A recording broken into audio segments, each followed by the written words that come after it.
Assalamualaikum warahmatullahi wabarakatuh. Apa kabar Sobat Beyond Education semuanya? Semoga kita dalam keadaan yang sehat walafiat. Pada kesempatan kali ini kita akan membahas sebuah topik yang sedang viral nih. Tapi sayangnya viralnya itu dalam arti kata yang kurang menyenangkan. Nah, tetapi kadang dari berita yang negatif ada hikmah di balik itu semuanya. Oke Pak Afi, apa yang ingin kita bahas? Ya, ini suatu hal yang bukan saja kurang menyenangkan sih Pak, ya, tapi bikin sedih juga gitu. Walaupun bukan suatu kasus yang gawat, yang asusila, tapi ini cukup menyedihkan buat saya membaca berita. Ini saya bacakan beritanya di sini ya.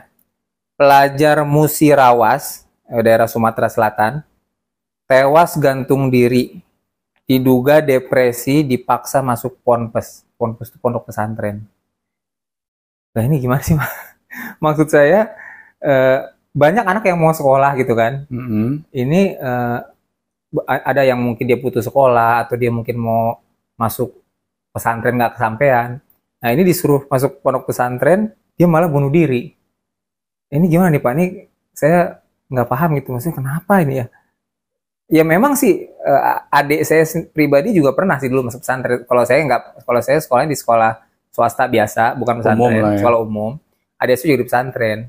Ya memang semua sesuatu ada plus minusnya, ada hal yang mungkin dalam hal itu dia punya kelebihan tertentu, ada yang mungkin juga kekurangannya di mana.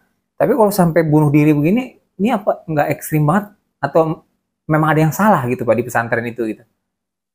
Kalau saya nggak mau menjudge pesantrennya Pak ya, karena yang tadi Pak Afi bilang tiap lembaga pendidikan itu ada plus dan minusnya.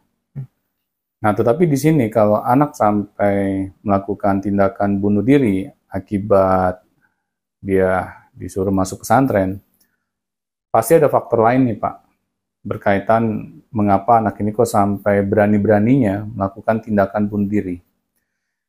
Kalau yang saya baca beritanya sih, ini ada faktor pemaksaan nih Pak, dari orang tuanya. Ini yang patut kita cermati. Kenapa orang tua harus sampai memaksa anaknya masuk pesantren? Kadang kan kita sebagai orang tua seharusnya sadar, kita ini memasukkan anak ke pesantren tujuannya apa? Apakah demi ambisi orang tuanya atau ambisi si anak? Ini yang kadang kita nggak sadar Pak. Kita ingin memberikan yang terbaik buat anak. Tetapi kita tidak sadar cara kita yang salah. Kita terlalu berambisi, Pak. Kita bukan fokus terhadap si anaknya. Anak kita ini ambisinya itu kemana? Yang seharusnya orang tua itu patut cari tahu. Kalau anak memang tidak menginginkan dirinya masuk pesantren, ya sudah, apakah perlu kita paksa? Ya memang ada sebagian orang tua beranggapan pesantren itu satu-satunya cara anak kita belajar agama. Ini yang patut dipertanyakan Pak. Kesannya pesantren itu hanya satu-satunya cara, nggak ada cara yang lain. Ya ini kayak saya sendiri Pak ya, anak saya kan saya tidak masukkan ke pesantren. Kenapa saya tidak masukkan anak saya ke pesantren? Padahal banyak teman-teman saya memasukkan anaknya ke pesantren. Karena saya menginginkan Pak, usia sekolah ya, usia anak-anak di usia sekolah, itu adalah usia yang sangat rentan. Kalau sampai seorang anak mendapatkan pengaruh yang buruk pada usia-usia itu, hal ini akan berdampak kepada masa depan si anak langsung Pak. Karena usia sekolah itu usia pembentukan karakter seorang anak. Jadi kita nggak bisa main-main Pak di usia anak sekolah ini. Saya mengambil keputusan mengapa anak saya tidak pesantren, karena saya ingin sebagai orang tua itu memiliki andil dalam pendidikan anak saya. Dalam pembentukan karakternya ya? Iya, karena dalam pembentukan karakter itu orang tua harus mau terlibat. Jangan sampai orang tua ini malah menyerahkan lagi ke pihak eksternal. Ya, nah ini yang saya kadang nggak habis pikir gitu. Kalau anak kita ini kita titipkan ya kepada pihak luar, karena kita beranggapan bahwa pihak luar lah yang bisa mendidik anak kita. Ini kalau saya sih kurang sependapat, Pak. Karena pendidikan agama yang terbaik itu, kalau orang tua bisa menjadi seorang role model, Pak, panutan bagi si anak dalam bagaimana menjalankan perintah agama. Itu yang menurut saya paling krusial, paling penting gitu. Tapi kita kadang sebagai orang tua itu merasa nggak pede, Pak. Ilmu agama saya kan masih cetek. Ilmu agama saya kan, ya istilahnya banyak yang saya nggak taunya. Terus akhirnya karena ketidakpedean kita serahkan ke pihak luar. Yang kita pikir lebih pakar. Ya, lebih paham agama, lebih mampu. Iya. Padahal itu anak kita gitu kan. Padahal itu anak kita. Seharusnya kan orang tua itu sadar, Pak. Ketika kita merasa ilmu kita cetek, ya kita belajar lah ilmu agama. Emang ilmu agama buat anak kita aja? Kita sebagai orang tua nggak perlu ilmu agama. Ya biar deh orang tua nggak soleh, anak penting anak saya soleh gitu ya. Itu kebodohan tingkat tinggi, Pak. Kalau sampai kita punya mindset kayak begitu. Yeah. Soalnya ilmu agama tuh orang tua lah yang harus lebih paham terlebih dahulu, Pak. Karena detik-detik kita masuk ke kuburan, itu udah, apa ya, istilahnya tuh, udah semakin dekat gitu. Maksudnya umur kita nggak lama lagi gitu. Iya, dibandingkan anak kita ya. Kalau memang yang namanya ajal atau kematian itu nggak mengenal usia. Tetapi kan kalau secara ini, Pak ya hitungan matematika lah, kebanyakan yang lebih tua. Yang lebih duluan. Nah, yang lebih duluan. Itu normal. Nah, tetapi kok orang tua nggak sadar gitu. Kenapa nggak kita yang masuk pesantren, Pak? Iya, harusnya yang lebih butuh gitu. Harusnya gini, Nak, aku pengen kamu soleh. Nah, tapi kan aku belum soleh nih. Aku solehin diri aku dulu gitu ya, maksudnya. Enggak, maksud saya gini, Pak. Oke lah, kita merasa sebagai orang tua itu ilmu kita cetek. Kalau kita sudah tahu ilmu kita cetek, ya kita belajar, Pak.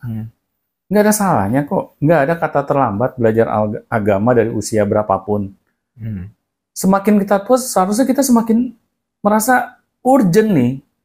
Ini kita udah di lampu kuning lah istilahnya gitu. Sebentar lagi lampu merah gitu. Nah, anak kita yang mungkin masih di lampu hijau misalnya, kita lah yang harus menjadi panutan bagi anak kita, Pak. Bagaimana sih menjalankan perintah agama itu sebenarnya, biar anak kita tuh melihat contoh nyata yang di hadapannya. Bukan kita berharap kiai yang di pesantren, Pak, yang menjadi role model bagi anak kita. Ini yang kadang saya nggak habis pikir, Pak. Nah, makanya kan banyak gitu ya anak-anak yang merasa terpaksa sekolah di pesantren akibat orang tuanya memberikan perintah, kadang berupa ancaman juga. Ya.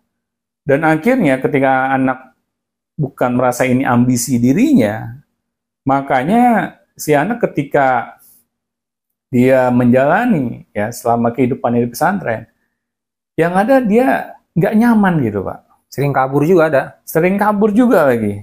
Dan akhirnya di dalam dirinya itu timbul rasa dendam, Pak. Ini kan orang tua gua nih. Ini ambisi orang tua gua nih. Padahal gua nggak mau gitu. Orang tua gua maksa.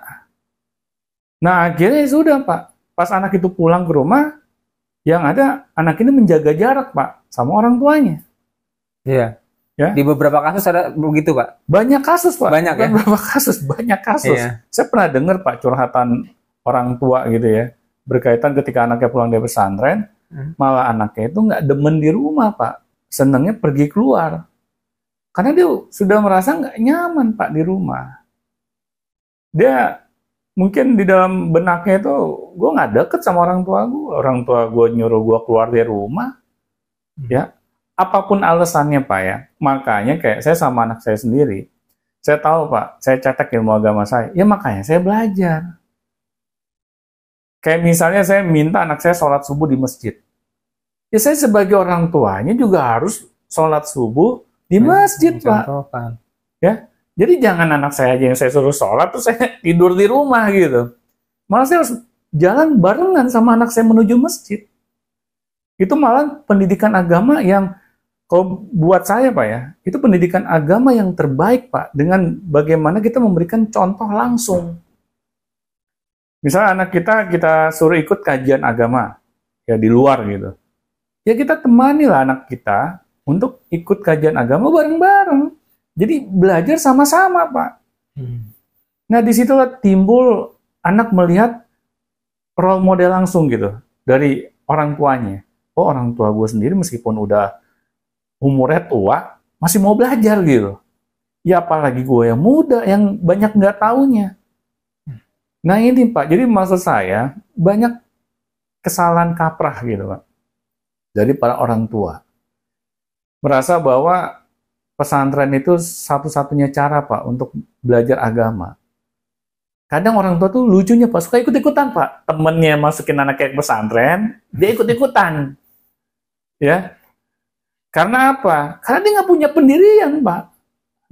Karena dia nggak meriset sekolah yang terbaik buat anak itu seperti apa. Akibatnya ikut-ikutan anaknya dia sendiri jadi korbannya Pak. Nah ini Pak, ini sangat konyol gitu. Apalagi kalau sampai ada anak yang bunuh diri segala. Masa anak disuruh ke hal yang baik bunuh diri Pak? Iya, itu tadinya saya pikir ekstrim banget gitu nih anak. Anak lain perasaan, ya memang sih, saya juga kebetulan saya nggak masuk pesantren, yang masuk pesantren adik saya. Adik saya, ya alhamdulillah sampai lulus gitu ya, nggak ada jangan bunuh diri, kabur aja enggak dia gitu. Yang laki ya, yang perempuan pernah. Yang lebih bandel yang perempuan tuh. Ya saya nggak usah sebut nama ya, Dek. Sorry ya, saya kan nggak sebut nama. Sorry ya, kakaknya orang aja. Buka aib adik sendiri. Nggak, jadi adik saya yang persis di bawah saya, laki-laki. Dia taat aja sih, pokoknya orang tua bilang apa dia taat. Cuman ada yang namanya homesick dia bilang. Jadi homesick itu dia tuh nangis sampai 2 minggu, kangen ya, namanya juga tadinya di rumah terus gitu kan. Tadinya kan sekolah negeri kan pulang pergi di rumah kan, ketemu ibu bapak tiap hari kan, deket.